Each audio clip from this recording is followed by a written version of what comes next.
구쌤의 고쿠로 한국사 시즌2 조선의 대외관계와 양난의 극복 그 첫 번째 시간입니다. 조선을 둘러싼 동아시아 국제 질서. 조선은 이 안에서 명나라와는 4대 관계, 그리고 일본이라든가 여진과는 교린 정책을 펼치며 4대 교린 정책을 주요 외교 정책으로 하였었죠. 하나하나 좀 살펴보도록 하겠습니다. 명나라와는 조선 초기에 태조 때 정도전이 한때 그 요동 정벌을 추진했었죠. 색깔을 좀 바꾸도록 하겠습니다. 정도전이 요동 정벌을 추진하면서 갈등을 빚었습니다. 그래서 명나라에서는 이 정도전을 자신들한테 보내라, 죽여버리겠다, 이거 아니겠습니까? 그 책임을 물어가지고 정도전을 소환을 요구하기도 했습니다. 하지만 태종 이후에 이 정도전을 제거하고 이제 결국은 왕위에 올랐던 이방원이 태종 아닙니까? 그래서 태종 이후에는 불필요한 충돌을 피하고, 물론 그런 부분도 있었습니다. 명나라의 그 명태조, 명나라의 첫 번째 황제가 조선에 대해서 강경 정책을 펼치던 것도 있었는데, 명태조도 이제 죽고 뭐 이러니까 서로 양쪽에서 강경파가 사라진 거죠. 태종 이후에는 불필요한 충돌을 피하고 친선 관계를 유지합니다. 그리고 사신을 파견을 하죠. 그래서 사신을 파견하면서 조공을 바칩니다. 사대한다는 문서와 함께 조공품을 바치면 그쪽에서도 이제 명나라에서도 회사품이라고 해서 또 주죠. 이렇게 일종의 공무역인데, 이러한 관계를 사대 관계라고 하죠. 그래서 사대하는 정책을 펼쳤다 라고 써보도록 하겠습니다. 4대 정책. 그 결과 조선은 동아시아의 조공무역 질서, 명나라를 중심으로 한 조공무역 질서에 참여함으로써 명나라의 선진 문물을 수용할 수 있었고, 그러다 보니까 경제 문화적으로 무역을 하다 보니까 경제적으로 이득도 있고요. 문화적으로도 실리를 획득할 수 있었습니다. 그리고 명나라의 제후국으로서 왕권이 안정되는 부분도 있었고, 국제적인 지위를 확보할 수도 있었죠. 여진과의 관계를 보겠습니다. 여진이라든가 일본, 외와의 관계는 교린 정책에 근거하고 있습니다. 사귈, 교, 이윤, 린, 이윤 사촌과 사귈 때는 뭐 티격태격 싸울 때도 있고 기분 좋을 때도 있는 거 아니겠습니까? 그래서 회유책과 강경책, 그래서 회유와 토벌을 병행했다.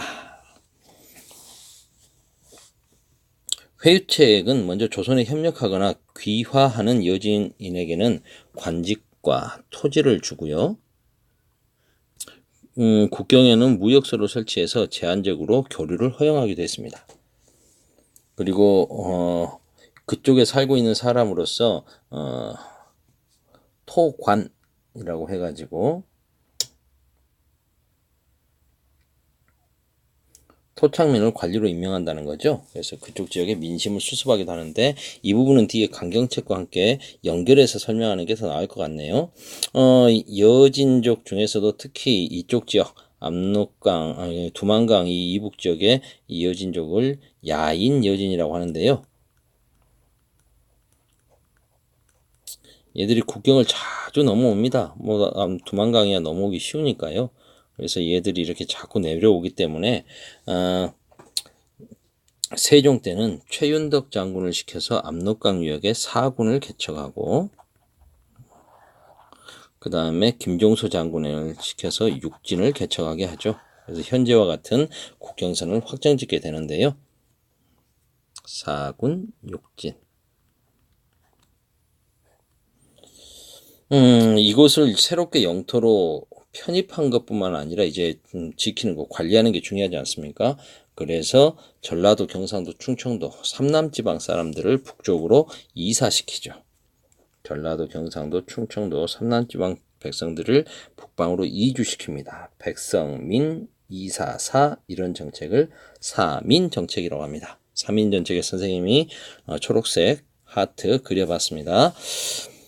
그렇게 되면 이쪽으로 이주하는 사람들이 생기면 이곳에 원래 살고 있던 사람들은 이제 이주민들에게 땅을 뺏기는 것 같고, 뭔가 박탈감을 갖지 않겠습니까? 이 사람들을 달래주기 위해서 실은 아까 회유책 중에 토착민을 토관으로 임명했다는 내용이 이것과 연결해서 이해를 해야 될 것 같습니다.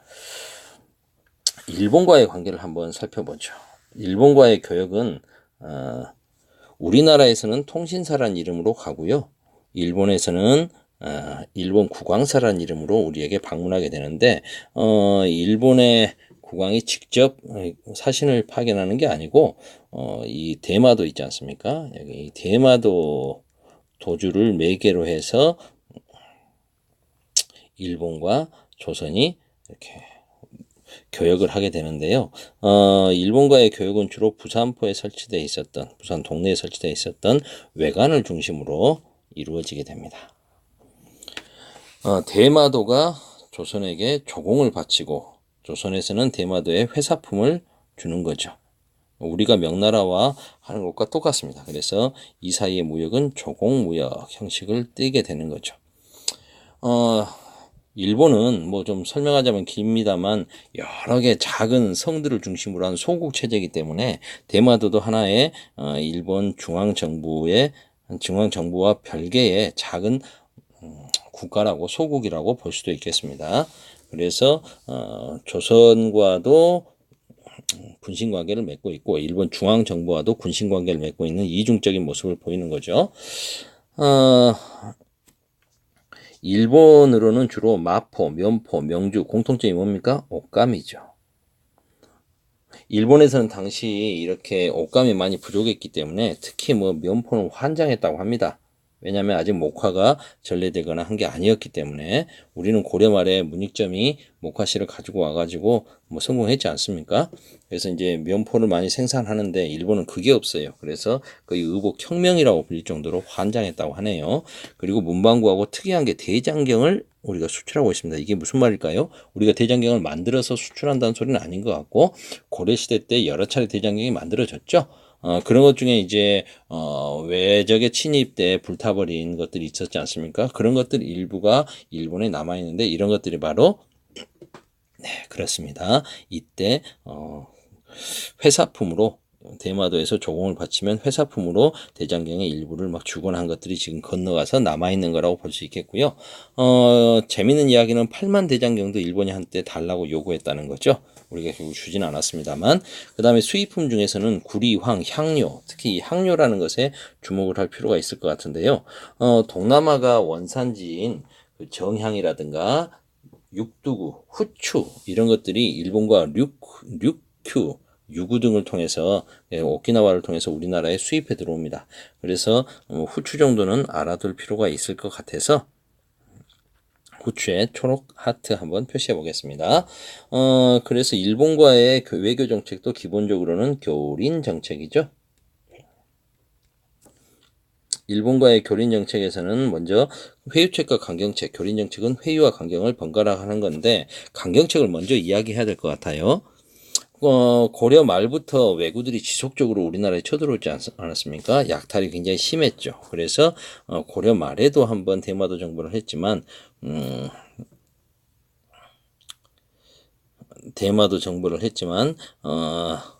여전히 심했습니다. 그래서 세종 원년에 이종분을 시켜서 대마도를 또 토벌하죠. 대마도를 토벌하고 일본과의 교역도 중단해 버립니다. 일본은 이렇게 교역이 끊겨버리면 이제 조선에서 뭐 받아갈 수 있는 게 없지 않습니까? 그렇게 해서 제발 좀 개항을 해달라고 사정을 하겠죠. 그래서 이번에는 세종 때 삼포를 열어줍니다. 삼포, 부산포, 부산포죠. 제포는 지금의 창원, 진해 이쪽입니다. 연포는 지금의 울산입니다. 부산포, 제포, 연포 이 세 군데 항구를 열어줘서 대마도 도주와 개해 약조를 맺고 세 곳의 항구를 열어줍니다. 그리고 제한된 범위 내에서 교역을 허용하죠. 일본은 제한된 무역으로서는 성이 안 차요. 계속 교역량을 늘려달라고 요구하죠. 우리가 거기에 대해서 통제를 심하게 하자 이 삼포에 거주하던 외인들이 반란을 일으키는 겁니다. 그게 바로 삼포외란이죠. 삼포외란을 진압하고 조선은 교역량을 절반으로 더 줄여버립니다. 이들이 요구하는 것은 늘려달라는 건데 늘려달라고 투정 부리니까 뭐 해버렸어요? 그걸 절반으로 줄여버리면 일본은 당장은 깨갱하고 있다가 결국은 다시 을묘외변이라든가 계속해서 무역에 대한 불만으로 변란을 일으키게 됩니다. 동남아시아 나라들과의 교역에 대해서 살펴볼까요? 유구, 한자로는 유구인데 류큐, 지금의 오키나와를 이야기하는 겁니다. 유구는 지금의 오키나와. 여기죠. 그래서 일본의 지도에다 그려놔봤습니다. 여기 이를 통해서 알 수 있는 게 유구라고 하는 나라는 일본과는 별도의 나라였음을 알 수가 있습니다. 일본이 메이지 유신에 성공하고 나서 제일 먼저 먹어버린 나라가 유구죠. 그래서 아직까지도 일본으로 되어 있지만 원래는 독립국이었다. 유구는 우리나라와의 교역도 활발해서 우리나라 조선에서는 이 유구의 류큐의 불경, 유교 경전, 범종 등을 전리하기도 했고요. 동남아시아 국가들 중에서는 시암, 자와 이런 나라들과 교류했다. 시암은 샴, 지금의 타이, 태국이죠. 자와는 자바니까 어디겠습니까? 지금의 인도네시아에 있는 자바섬을 이야기하는 겁니다. 이런 나라들과 교류했고 그런 나라들은 토산물을 가져와서 우리나라의 옷감이나 문방구 등을 가져갔습니다. 아이고 11분이 넘었네요. 오늘은 여기까지.